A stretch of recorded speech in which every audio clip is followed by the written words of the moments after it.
Grand Touring Motorsports started as a social group of car enthusiasts, but we've expanded into all sorts of motorsports disciplines, and we want to share our stories with you. Years of racing, wrenching, and motorsports experience brings together a top-notch collection of knowledge and information through our podcast, Break Fix. The following episode is intended for mature audiences. Please note that listener discretion is advised. Back in the day, film stuntman Colt Seavers moonlit as a bounty hunter when movie work was slow. He chased bad guys and returned them to Los Angeles. But today, he's a stuntman fresh off an almost career-ending accident. He has to track down a missing movie star, solve a conspiracy, and try to win back the love of his life while still doing his day job. What could possibly go right? Yeah! Ladies and gentlemen, I'm Steve. And I'm Izzy. And this is Everything I Learned from Movies. And tonight... Oh, tonight. Oh, besides my sexy, sexy voice. Oh, yeah. We are talking about 2024's The Fall Guy. Oh, but we're not alone for this one, babe. Is it because I was made for loving you, baby? I was made for loving you, baby. So disappointed that was the one song throughout this movie. But no, we have with us from the Grand Touring Motorsports Break Fix Podcast Network. Oh my gosh, we have Eric, Tanya, Brad, and Jessica. Welcome. Wow. Hey. Thanks for having us back. Of course. Yeah. Thanks for having us back. Yeah. We're doing a collabo here. I know. And what's fun about this one is we came to you and said, had you seen The Fall Guy yet? And I was pretty shocked when you said no. We were waiting for it to hit Peacock. Yeah, we were waiting for it to come on the back. Actually, no, we bought it the day it hit streaming for actually. $20. Like sight unseen, because we're like, how could we possibly not like this movie? And then we watched it and then we were like, oh my gosh, this reminds me of a movie we talked about. Oh, it reminded us of a movie too. Oh, look who just showed up. Oh, Mike is here. That's great, everybody. Have a wonderful night. This was a fantastic podcast. We'll see you all next time. It's good that Mountain Man Dan showed up because this is really about him. This is Squarebodies at their finest. This is revenge for the Stuntman review we did with you guys, is doing the proper stunt guy movie with action scenes and car chases and cool shit. And doing drugs till you see unicorns? That's the Fall Guy. Wait. 1000%. So let's get into it. Yeah, well, before we get too deep into it, I don't know about you guys. I'm a little thirsty. I'm still sober, so let's continue that. Because I'm definitely not coming down with something Steve here. is definitely not sick, you guys. Definitely not. Definitely not. We have from Guinness there, non-alcoholic draft. Less than 0.5% alcohol by volume. On the top? Woo, shit! Get it on the mic, babe. Sorry, it's a little bit of a bottle bomb. Uh-oh. Have you guys seen The Simpsons when Bart plays the beer in the cake shaker. shaker and gives it to Homer? That's kind of what may have just happened. Oh my God. I can tell you one thing. It's lukewarm. Can't quite get any tasting notes. So it's a proper British beer. It is. We're having it at room temperature. Yeah. Steve is covered in it head to toe. Yeah, it's fantastic. The dog is pretending like he's not trying to not notice. We'll just hear Steve soon. No grundling, no grundling. Oh, yeah, good and foamy. Chestnut color. Smells like a beer. Honestly, it smells like Guinness. The toasty notes, you get a little bit of coffee on the nose. Steve's gone in for the sip. Yeah. Are you chasing it with some Robitussin, some Delsum? Oh, no. I had he's some vitamin C earlier. I've been drinking all sorts of Gatorade and crap all day. He's going to go for the hard stuff, the NyQuil, Double Z, hot toddy, decongestant when we're done here. Yeah. Hot toddy. Little Vicks vapor rub. I won't lie, you guys. If this was just poured and served to me, I could be fooled. Yeah. Wow. It tastes like a Guinness. Like a Guinness. Yeah. And Nice. I'm not saying it tastes like all skunky and 3 years old in the can, like 90% of the Guinnesses you get in the US. No, this actually tastes kind of like a fresh Guinness. Wow. Yeah. Not bad at all. Yeah. So yeah, check it out. This year, the year of our podcast 2024, I've been fooled 3 or 4 times by non-alcoholic beers that I couldn't have told the difference. Yeah, and I'm a beer judge. They're starting to figure it out. They are. I highly recommend, if you can find it, athletic non-alcoholic beer. We had a friend drop like $30 and then was pissed he wasn't drunk. Is that like caffeinated water? No, Athletic is a non-alcoholic beer brand. Oh, I see. I've seen it, I believe. Honestly, it's worth a Yeah, try. I can get it at Wegmans. That's where I've seen it. Bougie. Bougie. Bougie. Well, speaking of doing it right, 2024's The Fall Guy. Yeah. From director David Leach. A legendary stuntman and coordinator for movies like Basketball, Blade, Fight Club, The Mexican, Troy, Mr. and Mrs. Smith, the Buffy series, Replicant, of course, the Jean-Claude Van Damme, where there's two of them. Yeah. Wait, which Jean-Claude Van Damme where there's two of them? Exactly. The one where it's the clone that's trying to hunt down the serial killer one. Which one? The Score, Bangkok Dangerous, X-Men, Origins, Wolverine, Ninja Assassin, The Mechanic, and then he got the directing bug with a little movie called John Wick. Ooh. And then since then, yeah, Atomic Blonde, Deadpool 2, Hobbs and Shaw, Bullet Train, this. Keep talking about doing a Hobbs and Shaw 2, but that's probably never going to happen. But I'm sure he's making the next action movie for next year. Maybe the redo of Running Man. Ooh, that would be nice. Edgar Wright's doing that one. Oh, okay. Excited! And this, of course, based on the Fall Guy TV series by Glenn A. Larson. Who's he? Basically, any TV show you saw in the 80s, Battlestar Galactica, The Hardy Boys, Nancy Drew Mysteries, Buck Rogers' 25th Century, Misadventures of Sheriff Lobo, BJ and the Bear, Quincy M.E., Trauma Center, Automan, Masquerade, Cover Up, Half Nelson, Knight Rider, this, Magnum PI, Nightman, and all of the reboots. Mm-hmm. I guess he passed away in 2014, but you know, the Larson estate's still getting residuals from like the new Magnum PI and stuff like that. So are you saving it for fun facts, or do you want to talk about the origin of the Fall Guy and how it came about? Oh, go for it. As I dug into this, because, I watched the Fall Guy as a kid, I never really watched the pilot episode. And so I found some really interesting sort of mockumentaries online and people doing a retrospective on the Fall Guy. And it turns out Glenn Larson got the idea for the Fall Guy when he was on the set of one of the other shows and he overheard one of the crew people singing the song that he had made up. And it's the Ballad of the Lone Stuntman. And he asked the guy to come to his office and just sing the song to him. And he's like, there's a show there. And I'm like, really? Yeah. So we got the whole show idea from well, I may not be smart or rich, but I get plenty of poontang. Yeah. Terrible song, right? Obviously edited for television later, but still completely made up. And he's like, oh, we can build a show around that. What? Yeah, he's a stunt guy, but he's also a bounty hunter because we don't pay stuntmen. And and he's got a hot chick who also wants to be in the stunt business. A smarty cousin that He's terrible at took a everything. year of everything at university. Yeah, we watched the first 5 or 6 episodes now. Oh, and the worst bail bondsman in the Oh, world. Big Jack. Oh my god. Yeah.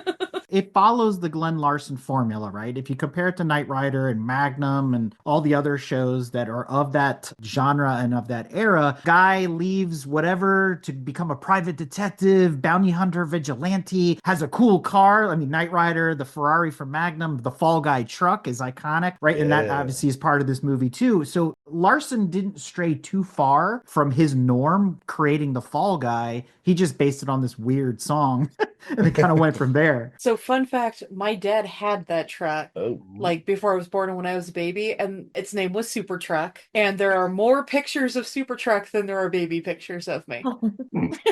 Dan also has this truck. It's just in 50,000 pieces across the side of the mountain. Am I right, Brad? Yes. I have a collection of Squarebodies. The stunt did not go as planned. I don't have one that looks like the Fall Guy. They're all brown because of the rust. I mean, patina, not because they were painted that way. I'm just pointing that out. Well, and I also want to mention the writer of the movie, 'cause it's based on a TV series, but it wasn't written by Glenn Larson. Drew Pearce. You may know him from Iron Man 3, Izzy's favorite. The one where Iron Man sits in the car and cries for 2 hours. That's the one. Mission Impossible, Rogue Nation. All right, now we're getting better. Hotel Artemis and Hobbs and Shaw before doing this. So just keeps getting better. From zero to hero. Yeah. Of course, the cast. Yeah, we have Ryan Gosling as Colt Seavers, the titular Fall Guy. Emily Blunt as Jody Moreno. Aaron Taylor Johnson as Tom Ryder. We got Teresa Palmer, Hannah Waddingham, Winston Duke, Lee Majors for a cameo. And Heather Thomas from the original series too. Like every time we've watched this and Lee Majors pops up, oh god, which stunt guy is it that I keep thinking he is from Cannonball Run? Oh, Oh, Burt Reynolds? No, the guy who directed it. Oh, Hal Needham. I keep Oh, yeah, asking, yeah, is yeah. it Nina? Yeah. Seems like I keep telling you he's 85 years Oh, old. and dead. Yeah. did Lee Majors show up more than once? Did I miss it? No, Just every just time at we the end. watch Yeah, it. we've Okay, seen the okay. movie. We've watched it a couple of times, and I'm I'm like, is it Hal Needham? He's like, no! no, it's Lee fucking Majors, man. They all just turn into old white guy. Just- I also fall back to Scrooged in that scene when Lee Majors shows up at the beginning and Santa's like, "You've been a good boy this year, Lee." It's like, I don't know why my mind goes there every time I see him. No, babe, that's the guy that sings the song. I don't know if you've heard, but I've been seen with Farrah. I was kind of expecting him to be the one singing it at the end. Instead, it was, what's the guy's name? Gwen Like Blake Stefani's Shelton or husband. something, Yes, right? Blake Yeah, Shelton. yeah. And I was like, oh, all right, this is okay, I guess. Steve's voice being what it is right now, it kind of sounds like Lee Majors. Go for it, man. Well, we straight on. Did you guys watch this on Peacock, I assume? The Yes. like extended Yeah. cut and all that? Yep. Of course, because that's the way to watch it, guys. Look, technically the movie flopped, and we'll get into that a little later, but I have no idea why. Maybe just, I know I didn't see it in theaters because it came out right in the middle of show season for us, but like I said, the instant it hit streaming like 2 weeks later or whatever, we're like, $20, yes. Did it have a theatrical release? Oh, absolutely. oh, yeah. Yeah, this is like major release. Oh, shoot, I missed that. Yeah. Like the month of May, apparently every single movie that came out that month and nobody went and saw, like this and Furiosa. And Well, all the previews I saw of this movie made me go, this is hot trash and I don't want to see it, because the way they clipped everything made it look like it was going to be Ryan Gosling acting like Ken from the Barbie movie. Yep. Being a gigantic simp for Emily Blunt's character and a Yeah. total And I mean, idiot. also, he kind of is. Well, but not the whole time. not as bad. I mean, it's not like he's not. We all agreed Yeah. on an unrecorded portion of this podcast. The way they should have advertised this movie is just show the clips of Metal Storm. Yes, 100%. Yeah. Advertise it as Metal Storm and let the rest of it be a surprise. Don't you mean Edge of Tomorrow? Don't you mean Borderlands? No, Metal Storm. And guys, we watched that movie. We watched the real Metal Storm, allegedly, that it was kind of sort of based on. It's really not the It's same. really bad.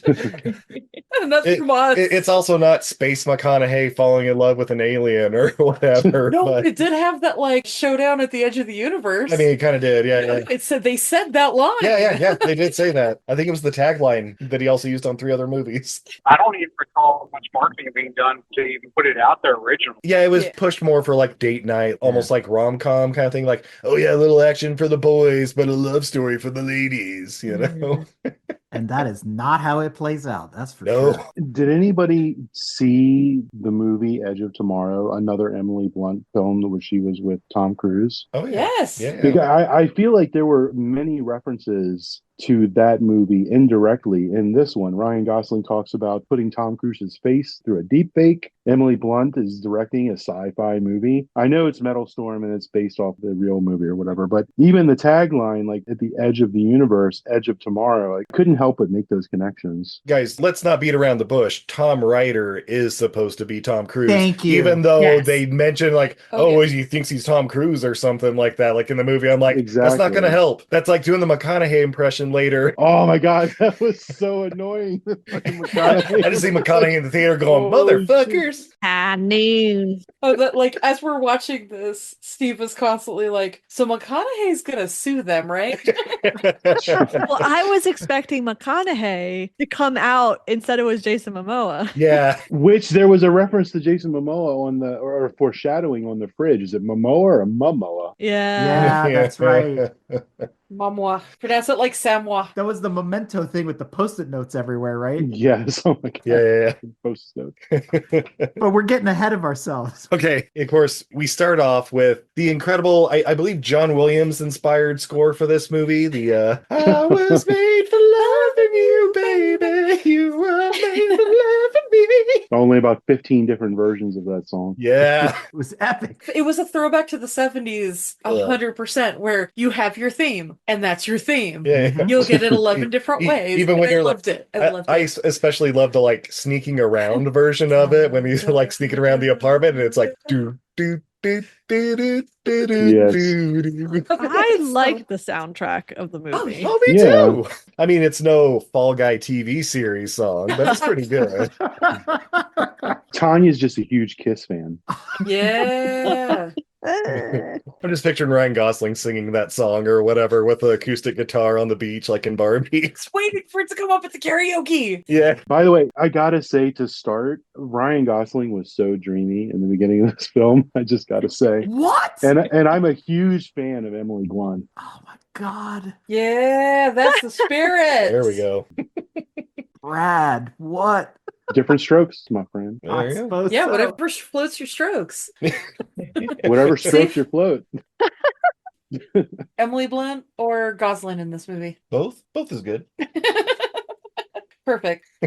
And then the other lady was from Ted Lasso. Ted Lasso. Yes, In Waddington. exactly. I recognized her from her like 3-minute appearance in the new Hocus Pocus, She was the witch. Yes, she was. dressed like the original kid. Which I'm disappointed she didn't sing at Karaoke Night because she's an amazing singer.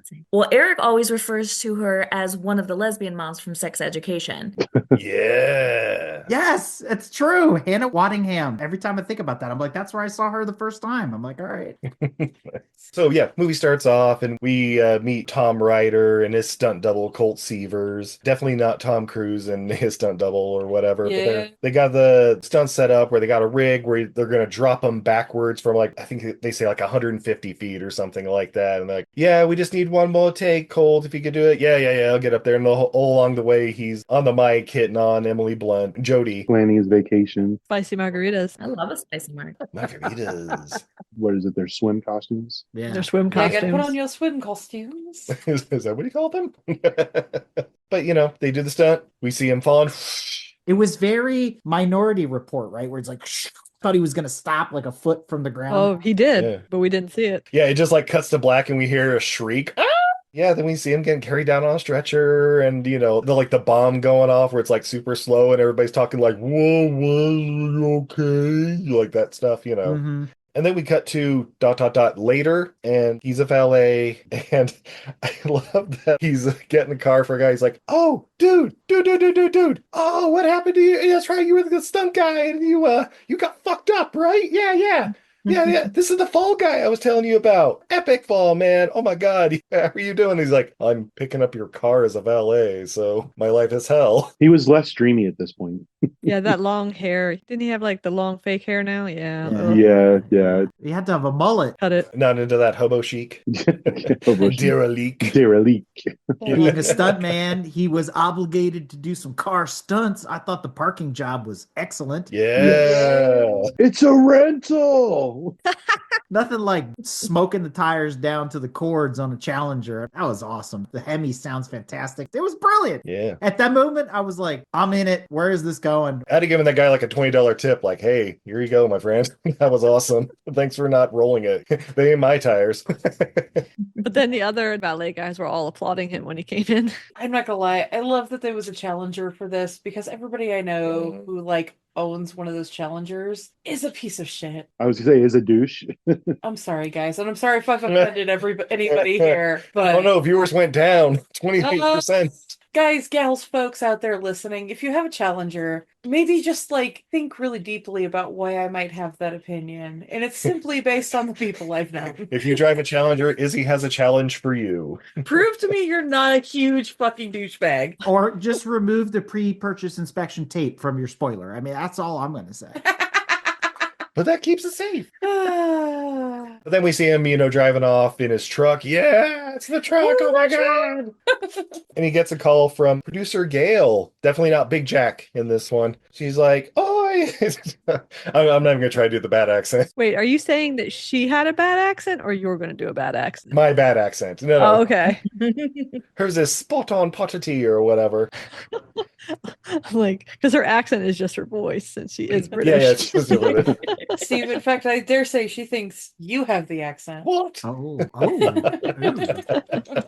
Like, hello, Colt, how you been? Hey, so yeah, we're filming this movie called Metal Storm. You remember Tom, your favorite actor who you double for? She's like, but the director of this movie asked specifically for you. It's Jodie. Oh, Jodie. Dun, dun, dun. Cue the simp. I was made for loving you, baby.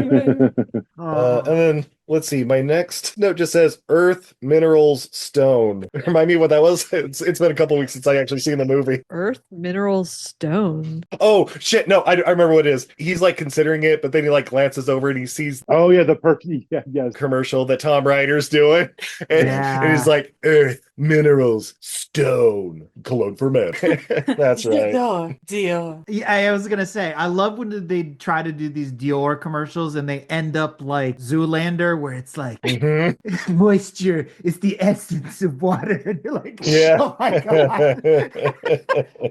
Obviously, somebody doesn't remember the Johnny Depp perfume commercials Oh, I do. from like a decade and a half still ago because they showed were. Yeah, they're still showing them. Yeah. Right That's- next to the Natalie every Portman ones and the Charlize Theron. And Isn't it Savage? Or I think it's whatever? Yeah, Savage, and every Savage. time I see it, I'm like, so this is making fun of the Zoolander thing, Yeah. right? This can't be real. What's this? The Dior one? Natalie Portman. The Natalie Portman one where she's like driving a car full of flowers and then like sitting on top Yeah. of a whale. I'm We like- had to like explain that one to a fellow podcaster recently.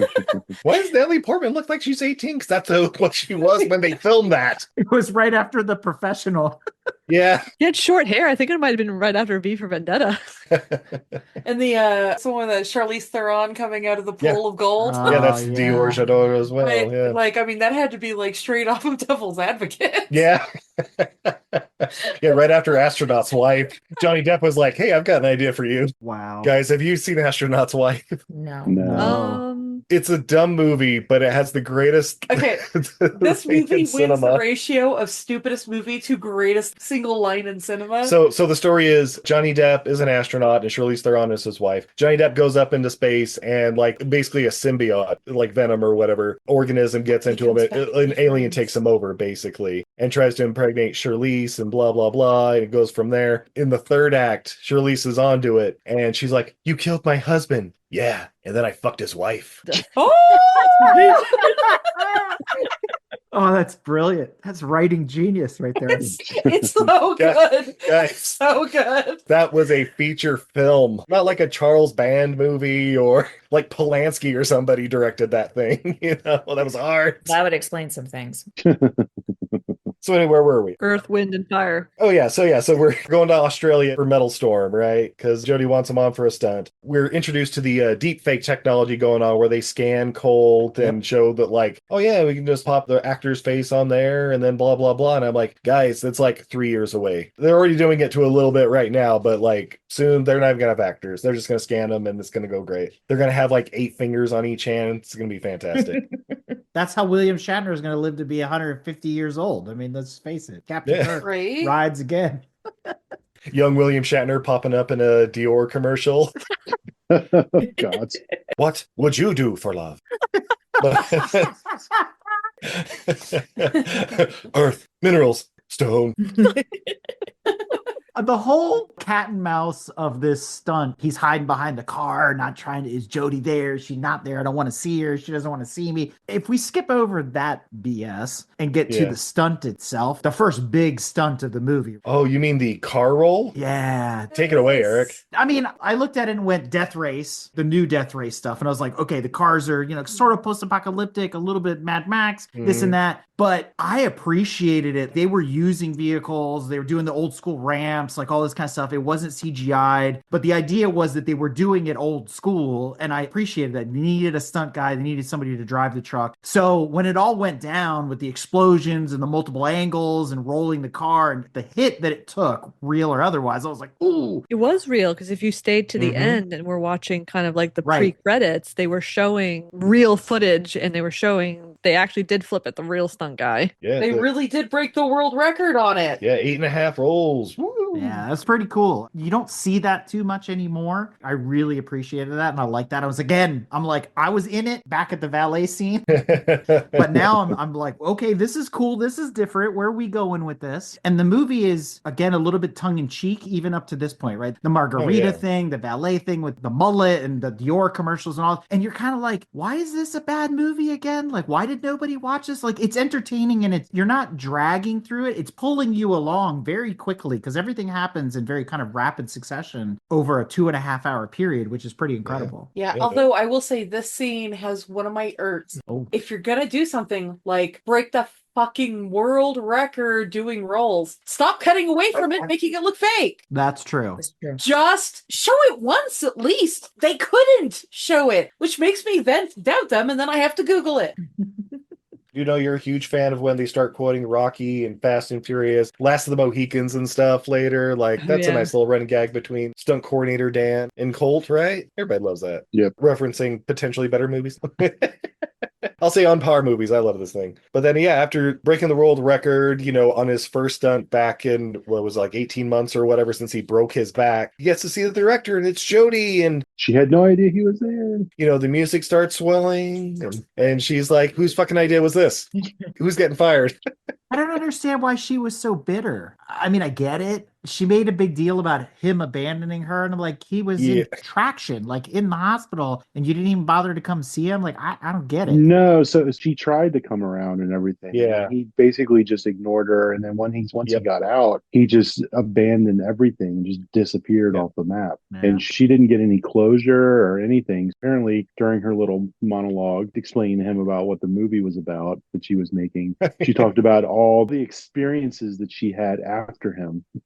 She kept lighting him on fire. Did you miss that part? That was so good. Yeah, light him on fire and slamming him into a rock. Let's do that again. Yeah, let's do it again. We need to do it again. Dude, the rock thing was painful, but then it just got stupid cartoon funny. Like, the more they did it, the funnier it was. My note for this whole next 10 minutes is just say you're sorry, goddamn it, rom-com. Yes. I didn't know what to say, so I said nothing at all. Oh, and how'd that work out for you? So how about you start with I'm sorry? Yeah, but it was hilarious at least. Yeah, you got set on fire several times. And then he starts singing the Fall Guy song, and all is forgiven. Yep. After being slammed into a rock while set on fire like 18 times, you know, eventually comes out, he'd love another chance. Oh. And so then he talks with producer Gail. She's basically like, oh, that's great. You guys are talking again. And so Ryder is missing. What? Yeah, Tom Ryder. Yeah, he's missing. We can't call the cops. And if we don't find him soon, we're going to have to pull the plug on the movie. It was at this moment, the first time watching this, I'm like, Gail is in on it. There will be no surprise at the end. No. Because a real producer is like, worst case, if Tom Ryder doesn't show, guess what? You get all of his money in restoration to pay for lost time and movies you can't release. And it becomes a tax write-off. Roll credits, guys. What do we think about corporate guy? You say bye, Tom. But no, basically she's like, look, you're the invisible stuntman. You can just sneak around and find Tom Ryder. Nobody gives a shit about you. And he's like, yeah, thanks. That's exactly what I'm going for. So he becomes a superhero at this point. He becomes a detective. He becomes the bounty hunter equivalent. Yeah, the bounty hunter. Yeah. He's got to save the movie because it's Jodie's directorial debut. And if it gets shelved, who knows if she'll ever get a chance again. And, you know, do it for love. Poor Jodie. Right. Cue the song. Yeah.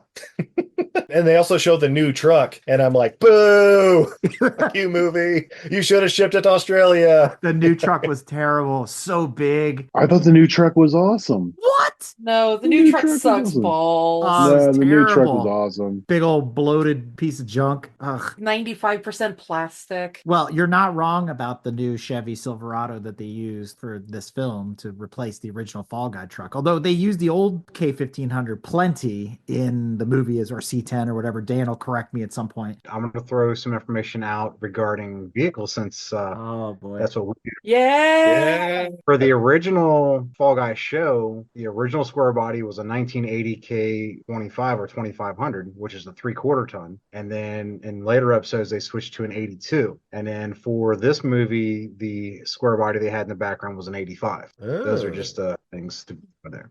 You hear that? That was my head hitting my desk. But either way, the old square body classic will run till eternity. Yes. It'll be around forever as long as you take care of it. The new one, I don't think I could say the same thing. Although the new one's got all sorts of whiz bang gizmos and all wheel this and that and the other thing. So I can cry listening to Taylor Swift. Yeah, I get it. 100%. Oh, Yes, God yes. damn That it. was so Oh, God damn it. so good. It's sad, but we know we don't have shortages of, though, donuts. Yeah. Yeah, them donuts in that new Chevy Silverado. But they didn't do any. Didn't do donuts. I know. Not doing donuts. You want to do some donuts? Her Yeah. car. They did donuts with the old truck though, because it's capable of doing it. I know. This one probably like the tire gauge would go off and then would stall itself out. It would call OnStar and Must have update. think you were in a wreck. I won't lie, the I'll drive you to your car scene, it got me. I'm just crawling up the 20 feet. It was good. That was some shit I would do. Now Detective Colt is on the case and he goes to check out Tom's place. And this is where we're introduced to all the post-its that he has everywhere, like, why is Chinese chicken orange? You know, shit like that. Those were so funny. Very Memento though. I enjoyed all of that. But then out of nowhere, Katana Assassin, yeah. This was the Pink Panther scene, right? Where like Totally was. Kato flies Yeah. out of the window and then they're fighting for the next 10 minutes. Like, what the hell is this? It was a good fight scene. It was enjoyable. It was reminiscent also of the Total Recall fight scene with Kate Beckinsale? Thank you. The fight scene with Kate Beckinsale. Oh, the new Total Recall. Yes. Okay. Great job totally recalling that, Eric. Yes. You know where, and then where she lands on him with her legs between his head, the whole thing. Yeah, it's like the same scene. It was great. That's like saying, oh, you know, like in Point Break, what's his name? Luke Bracey or whoever the fuck is there. Like, Nope, nobody knows that doesn't Point exist. Break exists. Doesn't exist. Nobody cares. Nope. If you're not talking about Johnny Utah, we're not listening. It was a fun fight scene. It was a good Yeah, fight yeah. scene. I enjoyed it. Now, correct me if I'm wrong. Was that the same movie that had the subway train through the core of the Earth to China? Yes. Mhm. Yes. Okay, I thought so. No, Steve, that's the core. No, that's the Total Recall 2012. Maybe coming soon on the podcast. Call me. I'm there. Steve is always looking for movies Oh, for our Fuck You Science Award. Say, we got you guys. Was it The Last Drive or whatever that The one we were Last talking Chase. about? Last Chase. That's the one. We got you scheduled and everything. Don't worry about it. Nice. So yeah, he's looking around. Yeah, and eventually he subdues the assassin. We find out, oh, it's the lead actress of the movie / Tom Ryder's girlfriend, and she was attacking him with a prop sword. And it's like, oh, okay, cool. Yeah, I'm trying to find Tom. You know where he might be? I don't know. Check out the club. That guy with the leopard tattoos on his head probably knows where he is. And I'm like, Oh, all right, cool. God. It's like, how am I going to get into the club? Oh, you just dress like Tom Ryder and act like him. I mean, you are his stunt double. Duh. Yeah. Dude, that Dayglow suit. I loved the way that scene looked. Like if that had happened in a John Wick movie, it wouldn't have been that different. You know, like there's all kinds of like scenes in those movies where it's like, who designed this coloring of this dark space? You know, like all this weird neon and stuff going on. You but- also have to appreciate the GoPro to his chest and he's doing the wobble around kind of thing. And then, he does enough cocaine to see unicorns and stuff. And I mean, it's brilliant, right? I mean, it's absolutely fantastic. Yeah. No, he does the special drug to make him see unicorns. Liquid cocaine. Okay. Yeah, because somebody dirtied his Shirley. Oh, I hate it when my Shirley gets dirtied. That scene, when you step back and then look at the movie as a whole, that whole kind of scene feels out of place. That's the director's cut. Is that the difference? I don't know, because I only watched extended. What I saw it as is, okay, we're running low on budget, but we need the chase scene here. Luckily, we have CGI unicorns we can throw all over the place. And Dude, it was so funny though. Like, I remember Jess Oh, and I yeah, were absolutely. laughing. It was. It was I so loved ridiculous. It. just stumbling through the club, beating up on people, falling through like glass panes and the bus stop. And Oh my just- God. For me, it felt like it had elements of like The Matrix and John Wick, but like made fun. yeah.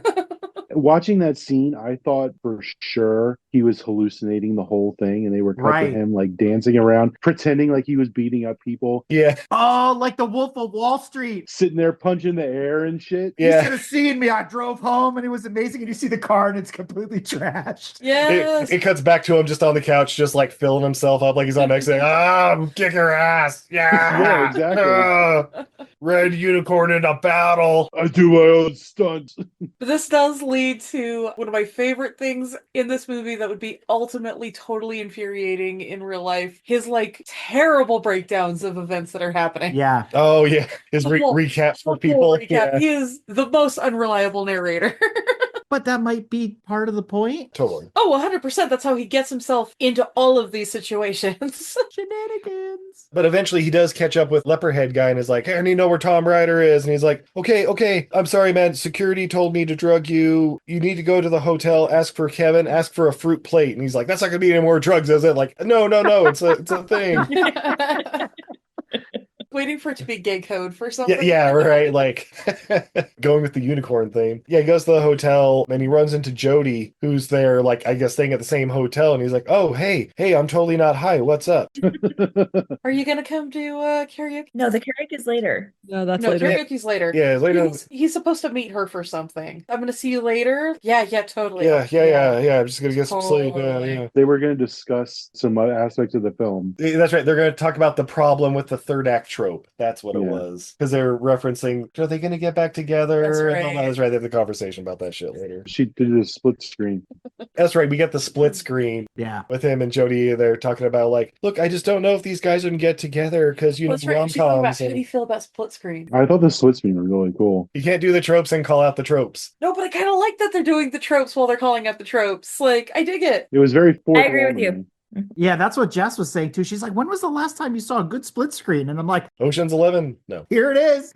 500 Days of Summer. That's what I remember. Ooh. No, Like- good movie, Steve. It was good. Really? Yeah. Have you not seen 500 Days of Summer? I didn't love it. Yeah, it's not the greatest. Again, but- because it's one of those movies where if they just had a goddamn conversation, the movie would be 4 minutes long. But they did have the conversation, but they were thinking different things. That's the whole thing. But so yeah, he gets the fruit plate, which is a key card to the room upstairs. Oh my god, there's a dead guy in the bathtub covered in ice. Oh, thank God. This rom-com has ended. That was another like Brad where I wasn't sure if he was sober yet, and it didn't really happen because it was very, murder mystery at that point. Mm-hmm. The body disappears, right? He goes back and poof, it's gone. So what do we know? Even as the viewer, we're like, well, was it really there or not? Maybe he's just still really high. Maybe he should have told the cops about the unicorn too. He tried to. Yeah. Nobody believes him. Now it's on to the next stunt because they have to get a truck set up to do a 250-foot jump in a one-shot. Yeah. Jody says something like, look, I just need you to do this movie. I'm like, just say it, guys. Mm-hmm. And then, we get the nice little I believe in a thing called love at the opera house shoot out. Big old. Hadn't heard that song in a hot minute. Yeah. You need to come hang out at our house. Steve just he doesn't sing it to me, which would be great. No, he just sings it while in the shower or occasionally to the cats. Yeah, just occasionally I'll just belt out, touching you. Touching me. But after shooting that scene for the whole day and, haha, laughing and stuff and a little montage, hey, you should come with the crew out for karaoke. It's going to be fun. Oh, yeah, totally. Let me just change and blah, blah, blah. Who's that waiting in his trailer? Oh, shit, it's Gail. And she's like, all right, here's your tickets. You need to get the fuck out of Dodge and never look back. And he's like, wait, what are you talking about? Like, look, you found a dead guy. Okay, I remember that from the phone call last night. Some stuff about unicorns, but the cops are going to be looking for you. No need to worry. Why? Just get the hell out of the country before it's too late. What? He gets the idea he's got to go talk to Tom's assistant Alma and pick up his dog Jean-Claude. Yeah, he has 5 dogs, but specifically they need to go talk to Jean-Claude. Him and Colt have a history because he only understands French commands. And they filmed on a movie together. It was Top Dog or something. Over the Top Dog or something, yeah. Another reference to Tom Cruise, Top Gun, Top Dog. Yeah. Jean-Claude has one specific trick he does. Attaque! Attaque!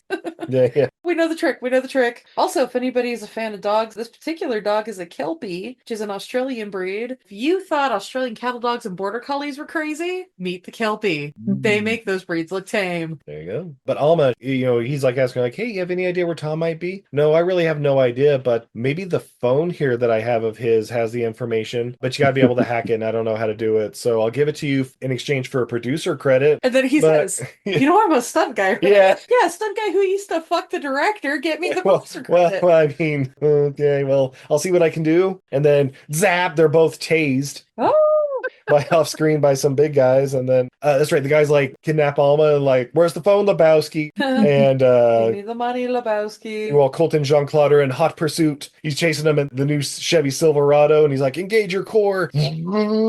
Jean-Claude makes him put Jean-Claude's seatbelt on. That was funny. Oh yes, of course. Yes. This whole scene is a lot of fun because it brings us Oh, into dude. the next big stunt, which I walked away from this going, I've never seen this before. It was sort of like ballroom dancing with a dumpster. Like, I don't know how else to describe it, but it was like super cool, right? I mean, it was the typical Indiana Jones jump from one truck to the other, big hulky Brutus guy, got to take him down, you know, all this kind of thing. But when they got to the dumpster hanging off the back of the truck and it's just swinging around, yeah. oh, that was so cool. Very well done. You guys, you may remember when we talked about the movie The Stuntman, which has kind of the same plot. Hey, we need you to fill in for this actor so the production doesn't get shot down while hijinks ensues, blah, blah, blah. But then something else happened in this movie that was like, holy shit, we need to talk about this with Grand Touring Motorsports, because at karaoke, someone is singing Against All Odds. Oh! Yeah, I thought that was awesome. And I'm like, if Shatner shows up for a cameo, like, this is too much. This Yeah. movie has instantly become the greatest movie in the world. Yeah, I did notice that too. I was like, look at that. That's like a double cross. Yeah. Big, beautiful chase fight scene, and the whole back and jump from truck to truck, going through town with not a cop to be found. Afterwards, he gets the phone. He's like, I need the video on this, but oh shit, I need to get to karaoke. And he gets there just in time to be like 45 minutes late. Everybody's left. It must be a square body owner's thing because Dan does the same thing. I'm just calling it out. But who is there? Oh, it's stunt coordinator Dan, Winston Duke. And he's basically like, hey, I need your help with something. I need you to help me check Tom's apartment because he's got these Post-its all over the place. And I'm sure one of them has to be the password for this phone of his. Because they asked the tech gal who's drunk, and she's like, oh no, you're not getting in that fucking phone. Yeah. I think she's the one who's like, knowing that guy, he probably has a Post-it note of it somewhere. Oh, yeah. Oh, we gotta go break into his apartment. Which is sort of like Against All Odds in the sense that we're going back to the building. Remember that Jeff Bridges went back a couple of times? So I'm like, okay, so we're doing this again, back to Nakatomi Tower. So wait, did they cut out the scene where Colt and Jody banged on a national monument? or like ancient ruins, just raw dogging on ancient ruins? And then the dad from Webster shows up. Just on top of the Sydney Opera House, just plowing one out. Yeah, I think that got left on the cutting room floor. Yeah.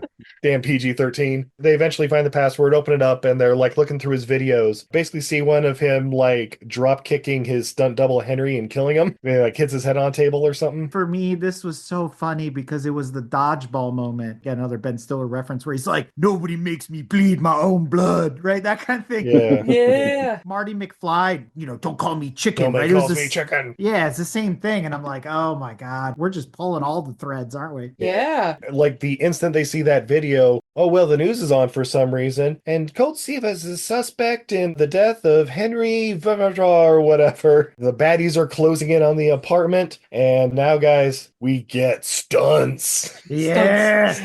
Stunts. Yeah, just a whole bunch of fighting all over the apartment and guns blasting. Stuntman Dan does one of those, what we call the Bobby Six Killer, the clothesline. Yeah. Got a Renegade reference in. I think Colt Seavers even does like the Reno Reigns dive from upstairs onto somebody. By the way, for Guys, those who don't know what if we're talking about, Steve and I have watched every single episode of the Lorenzo Lamas vehicle, Renegade. In the last 6 months. Yeah, my dad used to watch that.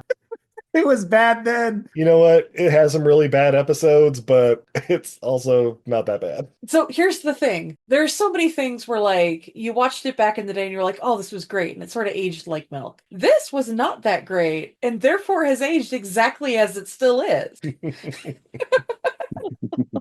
Aged like milk. Oh, have I not pulled that one out on you before? Use it wisely. Great. Yeah. So yeah, basically, fight, and it ends up onto a boat. And holy shit, Tom Ryder's on this boat. So Colt gets knocked out, and he wakes up all, tied up, and they're like, "Where's the phone, Lebowski?" Oh, we did forget to mention a few scenes before this. Somebody did ask Gosling why he always wears his Miami Vice jacket. Oh, that was way back with the fight with the lady, Beckinsale. Yeah, it's because he used to work on the Miami Vice stunts at like Orlando. Yeah, the stunt show or whatever. And he can do boat boat stunts with his hands tied behind his back. Yeah, that's important. Yeah. That's a key This point is to the very plot. important. This was planted like an hour earlier in the movie. But yeah, so he's tied up. Where's the phone, Lebowski? And he's like, why would I tell you my only insurance of still being alive? And like, all right, good point. And then Gail, she ends up calling Jody and is like, oh my God, Colt's a suspect in a murder. I know, it's the craziest thing. And I'm like, okay, further confirming, Gail is obviously Yes, the bad guy. tied up into it, blah, blah, blah. It's not going to be a big reveal. Or like, why are they dragging this along? Tom Ryder, he's like monologuing. We're like, oh man, look, I just try and do this. And you were trying to hog the spotlight as the cool stunt guy. And so I had to fuck up your stunt or whatever. Like, wait, what are you talking about? Oh yeah, the accident where you broke your back? That's because of me. It was me, Austin. It was me all along, Austin. Oh, some bitch. And then he's like, yeah, that's why I had to kill Henry too, because Henry humiliated me in front of everybody. And so I had to kill him. Okay, cool. And Gail took care of it for me. What? Yeah, anyway. Well, the boat scene. Yeah. And the boat scene, like, all the other people that know Colt's been, like, looking for Tom or whatever, they all get, like, bagged and killed immediately. Like, Yeah. bags over the head. What's his name? Kevin or whatever from the hotel. Dune, the guy with the leopard tattoos. They're all just fucking killed. I like how Colt's like, Tom, listen to me. You need carbs. Get a grilled cheese. You'll feel better. You'll make better decisions. Again, a bunch of one-liners throughout the movie that just, not that the movie needed it, but it was nice because it just kept you revved up through the whole thing. You're like, got these action scenes, we got some comedy, got some bad rom-com in there. Oh, so much fun. But then eventually Colt's like, look, you guys have been beating me up for the last 10 minutes. Man bun over here shot the phone, so there's no more phone. Oh, cool. So then they start dumping gas on him. Eventually Colt just spits some on him, and, the guy's got the lighter, he spits the gas on him. Ah, fire, oh, shit. That was So we awesome. got the stunts of, like, guys on fire. And then he drives off to the Miami Vice music in reverse, because he did the stunt show, remember, from like an hour earlier? No. Oh, While he's driving, Jody calls, answers his phone, and tells her the reason that stunt guys do the thumbs up. Yeah, it hurts, but not as much as much as without you or whatever, Barf. rom-com bullshit. I was made for loving you, baby. You were made for loving me. Boom! Boat explodes. Awesome. That was awesome. And the guy, that's a wrap on Colt. Roll credits, guys. What do we think about the Fall Guy? Nope, not even close. What? There's still 45 minutes in this fucking movie? At Exactly. least. The news is like, oh yeah, it's a suicide, and oh yeah, here's a deep fake video they made of Colt killing Henry, the video from the phone or whatever, but they superimposed his face. The next morning, the baddies, they're looking for Stuntman Dan on set because they know he was in the apartment and stuff. No loose ends, right? Yeah. But then one of the aliens from the show starts sneaking around in Jody's trailer or whatever, and then a fight breaks out. But the alien's got the voice modulator. No, don't hurt me. Because, he's getting his ass whooped. That scene was so funny too. What I don't understand is why didn't he take the fucking mask off?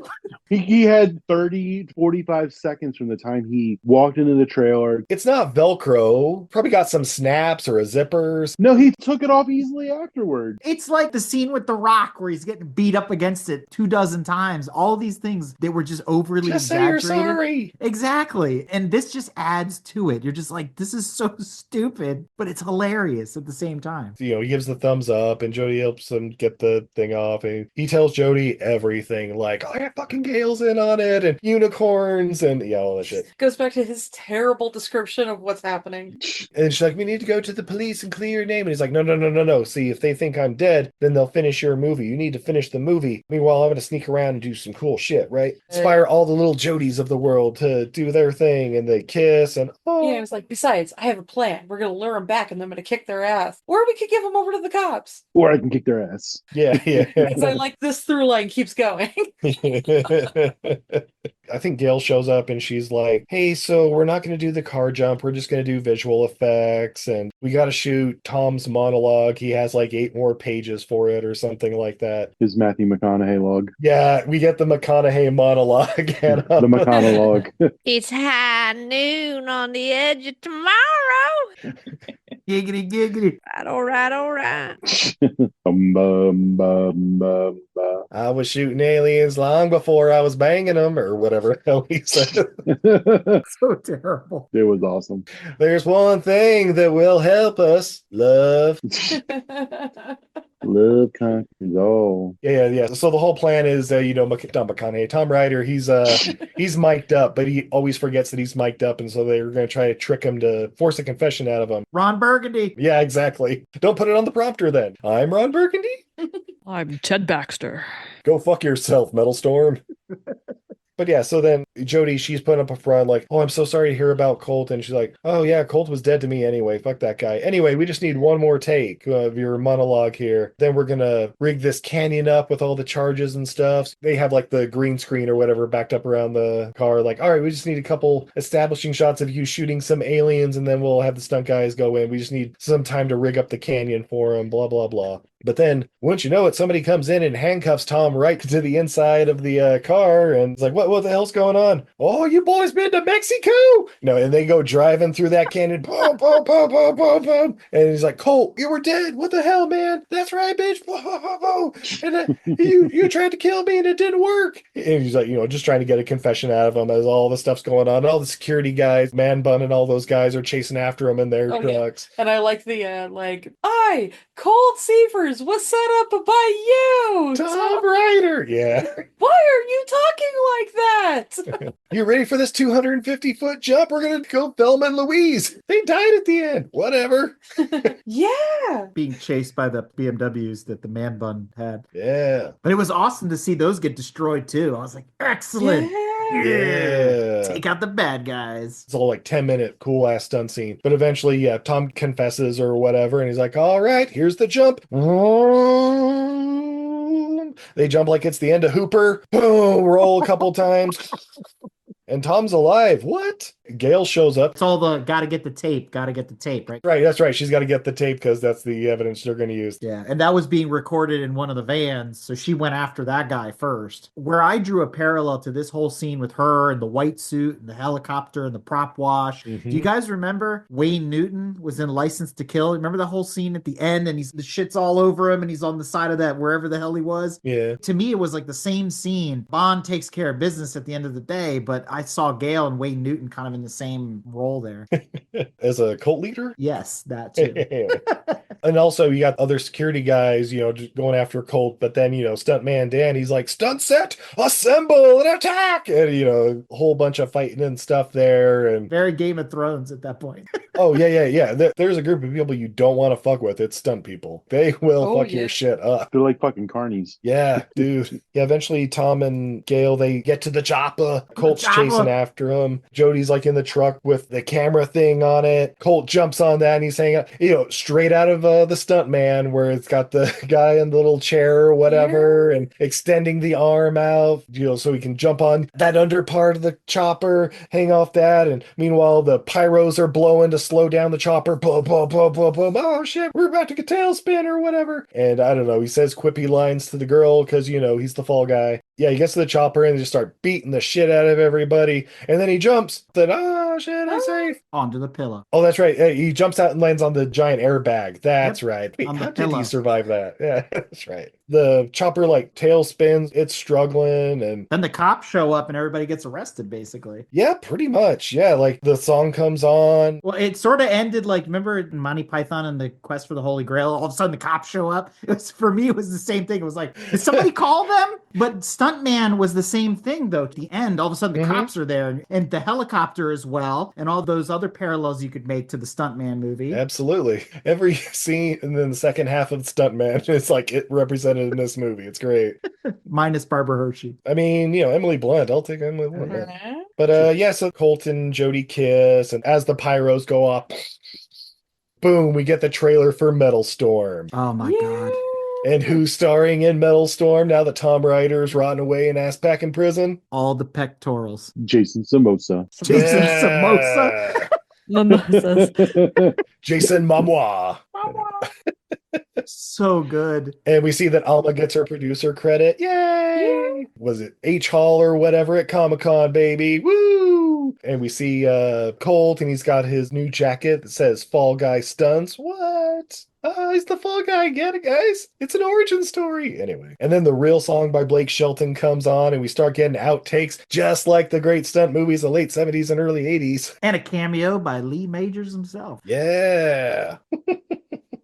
Lee Major shows up and Tom's trying to like run away or whatever, and he stumbles onto the pyro field, basically like landmines or whatever, blows up because he's on his cell phone. Yeah. Wasn't there a cartoon that was like that where they ran off into the desert and Wile E. Coyote, probably? That sounds yeah, right. one of those, right? Very cartoonish, but that doesn't take away from the movie in any way. That just adds to it, actually. I know, and guys, that's the extended cut of The Fall Guy. Now, going around the room, would we recommend it? Ladies first, Tanya? Yes, I would. And I normally have been a no to a lot of the movies we watch.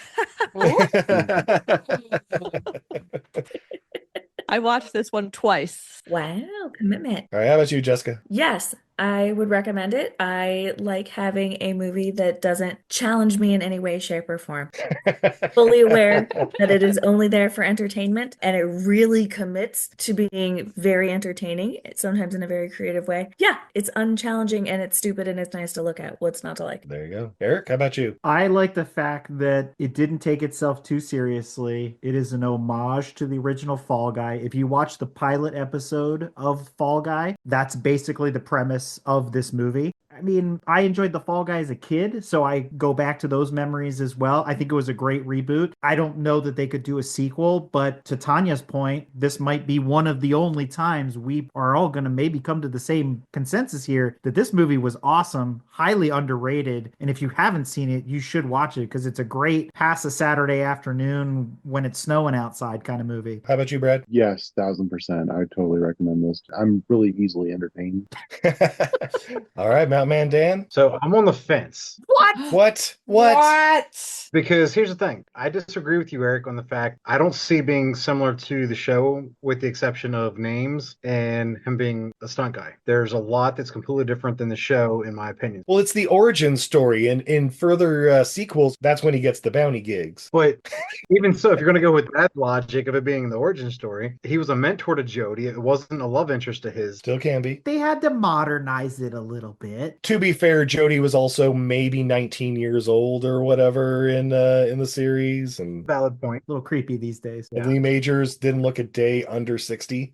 I go into anything like this open-minded, not trying to compare it to the original. Therefore, it did have some good action scenes and everything. Storyline was kind of cheesy, but to be expected. It's based off 1980s cheesy storyline for a show, in a sense, but a show that's based on a made-up song.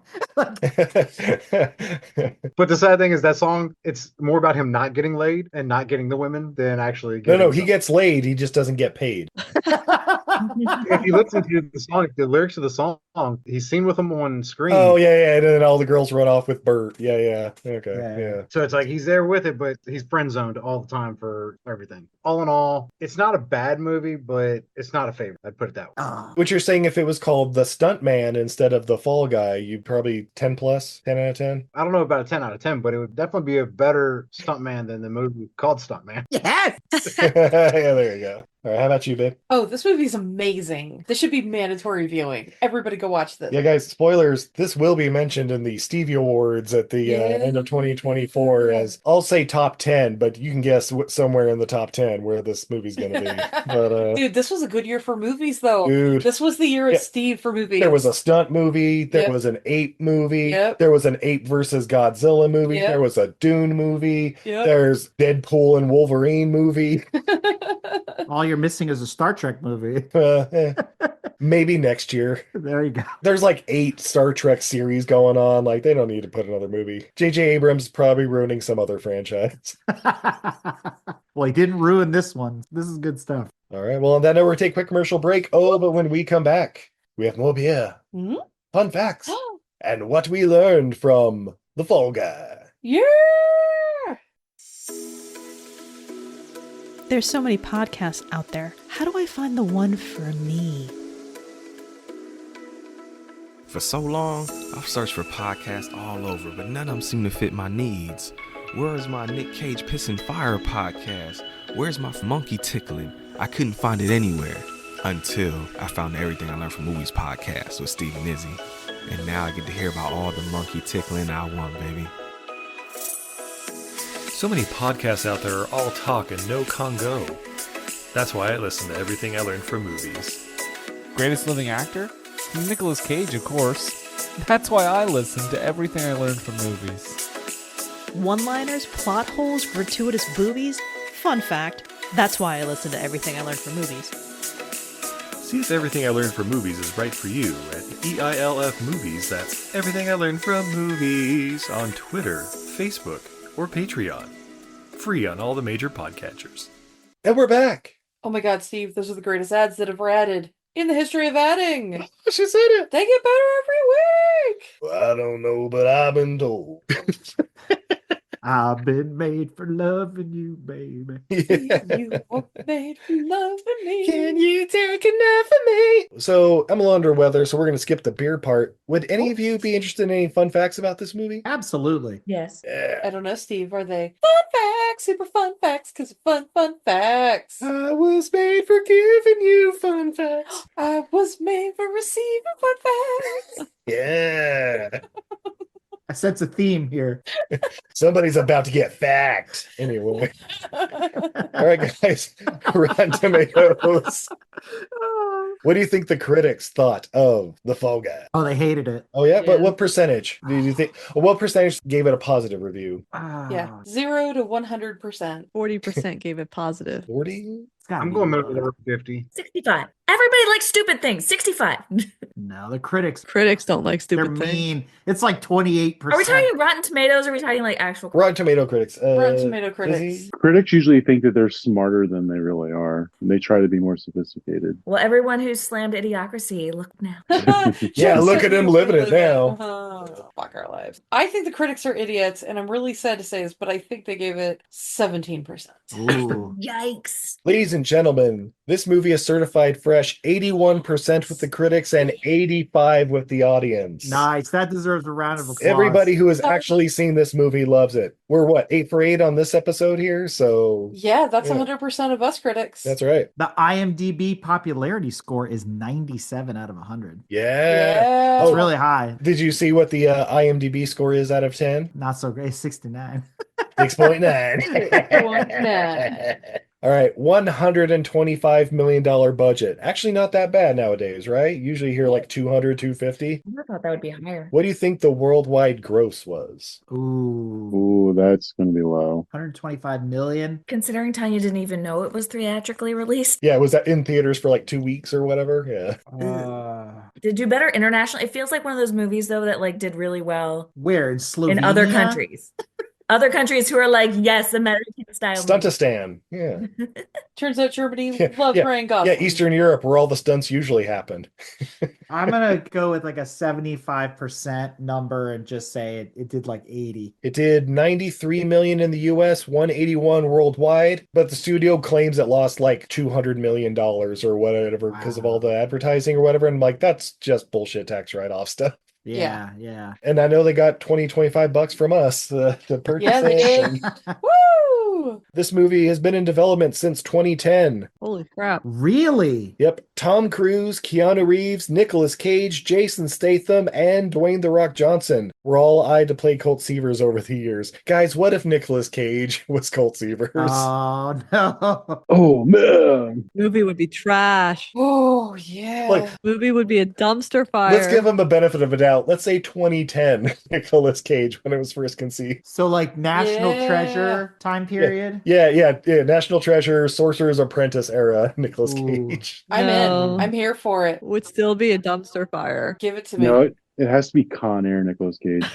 Yeah. So if it were the 90s, I could totally see it. But No, it has to be Moonstruck Nicolas Cage. That's the one with Cher, right? yeah, Vampire's Kiss era Nicolas Cage. Yeah. I can't see Nicolas Cage pulling this off just because of his mannerisms. You know what I mean? I think Ryan Gosling was a good choice. The other ones you listed, only because they're all action heroes in the sense. It'd be like, all right, we're going to do Sylvester Stallone 20 years ago as the fall guy. It doesn't make sense. You know what I mean? No, none of those people. Only person off that list that could have maybe done it. I hate to say it. Statham, I think. Jason Statham. No, Tom Cruise. No. Oh yeah, Tom Cruise flipping rolls, and it's his stunt double that's the star. You can't forget, this isn't just an action movie. This is an action movie with romance. None of those people you listed are romantic leads other than Tom Cruise. Like, none of them could pull off. So somebody mentioned Edge of Tomorrow earlier, whatever, and Tom Cruise and Emily Blunt. Here, I am going to argue with that one. It is a romantic movie, but I think it's really more of a charisma thing. Yeah. And that's where I say, I think the reason The Rock doesn't work is because who's he fucking stunt doubling for? Nobody. Roman Reigns, He doesn't baby. look like anybody. Yes. But yeah, I think Jason Statham could pull it off because I think he has enough charisma to be able to pull off the like, I'm sort of an asshole and I'm kind of likable. I just want to see Statham putting on wigs. There's that too. If we're going to use that as the criteria, then my number one choice of a recast would have been Chris Evans, because if you watch The Losers, it's very similar to this. He plays a similar character to Colt Seavers. He could have pulled this off if Ryan Gosling couldn't done it. I can see it. Yeah. Captain America. Ryan Reynolds could have done it. Ooh, No. Talk about No? people who are one-speed actors. Oh, he only has one character. I like Ryan Reynolds. That's why I love Blade Trinity. He's just Ryan Reynolds in the middle of Blade movie.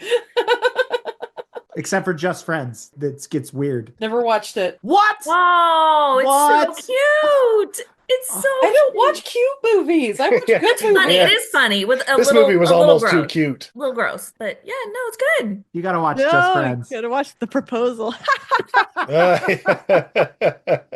Well, Buying the Cow was really your favorite. Oh, Buying the Cow is excellent. Or the one where he was buried alive. Because that's why you watch Ryan Reynolds, to watch him slowly suffocate. I mean, isn't it? Chris Evans. That's my vote. That's a good one. Yeah, I buy it. Ryan Gosling has a fear of heights, but still did the 150-foot fall at the beginning of the movie. Wow.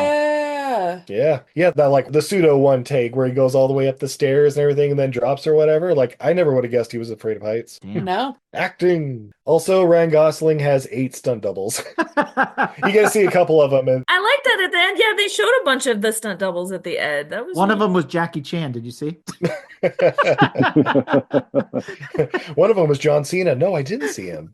John Cena. That'd be good too. All right. In the film within a film, Metal Storm was heavily inspired by the real film Metal Storm: The Destruction of Jared Sin, 1983. The entire concept, costumes, and desert setting and car-based stunts are right from the Charles Band film, which has been described as Star Wars meets Mad Max. Guys, we watched that movie. It is not that. It's definitely Star Wars meets Mad Max, but it's not cowboys and aliens falling in love bullshit. The tagline, "It's high noon at the edge of the universe," is used in that movie and is also the tagline for several other Full Moon Entertainment productions, including Oblivion and Oblivion 2: Backlash. Ooh, you do not want backlash in your colon.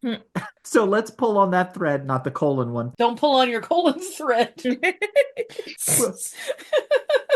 Well, we talked about this off air a little bit, but for the benefit of our audience, I want to see this Metal Storm Jason Momoa movie be made. Like, that should be the sequel to Fall Guy. Hell, I'll even watch Aaron Taylor Johnson in it. I don't care. Or McConaughey. I want them to make that movie and then use clips from this movie as the outtakes. And the credits, like in the credits. Oh. It's like the chasing with the helicopter and stuff at the end, and they're like, what the hell is this movie? We should check this out. Couldn't be any worse than Black Adam at the end of the day, so just leave it at that, right? Oh, so bad. Oh, that was rough. Well, ladies and gentlemen, we've reached the most important part. Yes. What did we learn from the Fall Guy? Jessica, would you like to go first? What did I learn?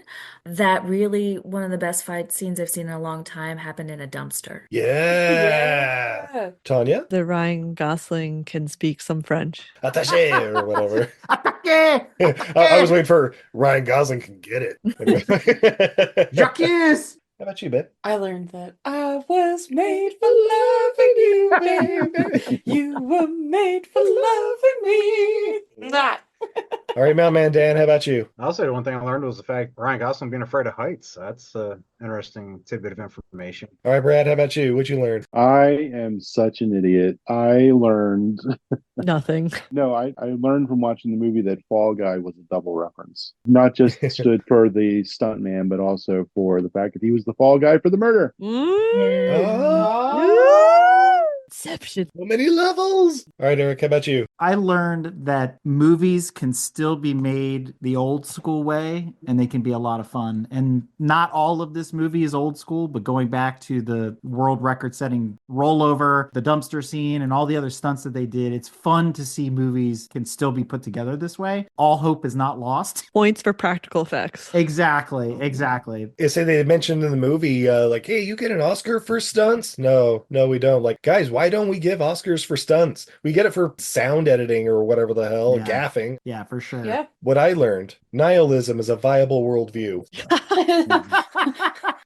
It's true though. Gail said that or something early on in the Yes. movie, and I'm like, that's my girl. Oh, We believe in nothing. babe, wait, what is it that we learned from all of Gail's movies? Other than nihilism is a valid worldview, but that's really just a vehicle? What? They said it a couple of times. Never give up. What you're supposed to learn from Gail's movies. Oh yeah, never give up, never give up hope or whatever. Yeah. But guys, yeah, thank you for joining us here on Everything I Learned from Movies. I understand you also have a podcast, just the 8 of you or whatever. We have several podcasts now on the Motoring Podcast Network. You can follow us on social media under our new handle at Motoring Podcast Network, but you can always find our headliner, Break Fix, at Grand Touring Motorsports, and our digital magazine at gtmotorsports.org. So anywhere you find good quality podcasts like Everything I Learned from Movies, that's us, and rubbish ones like ours, we're available everywhere. So just search Break Fix or the Motoring Podcast Network. Yeah. Excellent. Anything else you guys want to promote? Any side hustles? Looking around the room? We always got something going on. Eric has an OnlyFans. Oh yeah, Patreon, OnlyFans, same difference. Babe, how about you? You got anything to promote? You find me everywhere at Untidy Venus, like a goddess who's bad at housekeeping. I'm on all the social medias at Untidy Venus. Steve. Yes. Where can we find you? Oh, you can find me everywhere on all the major podcatchers and Everything I Learned from Movies, or hit us up directly on Twitter, Facebook, Patreon, and Bluesky at EILF Movies. That's Everything I Learned from Movies. And guys, we're going balls deep into 2025, the year of the apocalypse. Yes, all apocalypse all the time next year, That's y'all. right. Nihilism is a viable worldview in 2025. We believe in nothing. And we're going to have Grand Touring Motorsports joining us again sometime later for the last chase. Another Lee Majors film. It's going to be awesome. Yeah. Lee Majors in the post-apocalyptic wasteland. It's going to be great. And I think there's a Burgess Meredith on a jet, right? Mm-hmm. Look, I'm not going to lie, y'all. There are so many good cars in post-apocalyptic movies. Mm-hmm. There's custom builds. They pull out vintage. It's going to be a good year for cars. Yeah. And a good year for morale. Yeah, just like, it could be slightly worse, guys. I mean, so yeah, because until next time, I'm Steve. And I believe in nothing. And I'm Eric, and I'm Tanya, and I'm Outman Mike, and I'm Brad, and I'm Jessica. Oh, was that our cue? And this is Everything I Learned from Movies. Because I was made for loving you, baby. You were made for loving me.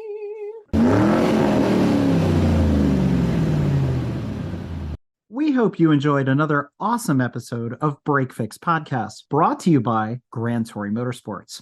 If you'd like to be a guest on the show or get involved, be sure to follow us on all social media platforms at Grand Touring Motorsports. And if you'd like to learn more about the content of this episode, be sure to check out the follow-on article at gtmotorsports.org. We remain a commercial-free and no annual fees organization through our sponsors, but also through the generous support of our fans, families, and friends through Patreon. For as little as $2.50 a month, you can get access to more behind-the-scenes action, additional pit stop minisodes, and other VIP goodies, as well as keeping our team of creators fed on their strict diet of Fig Newtons, gummy bears, and Monster. So consider signing up for Patreon today at www.patreon.com/GT Motorsports. And remember, without you, none of this would be possible.